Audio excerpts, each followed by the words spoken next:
যদি জন্মাতাম 1400 বছর আগে মক্কায়, যদি হতাম কোনো দাস, বিক্রি হতাম গোলাম হিসেবে বাজারে, কিছুই লাগতো না দুনিয়ার, শুধু একটাই আশা নিয়ে বুক পাততাম যেন একবার অন্ততে দেখা মিলে প্রিয় নবী হযরত মুহাম্মদ সাল্লাল্লাহু আলাইহি ওয়াসাল্লাম।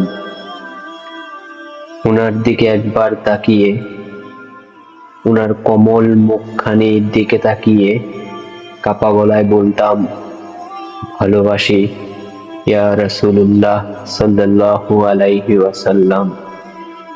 প্রাণের চেয়েও বেশি ভালোবাসি আপনাকে হে নবী, প্রাণের চেয়েও বেশি ভালোবাসি আপনাকে সাল্লাল্লাহু আলাইহি ওয়াসাল্লাম।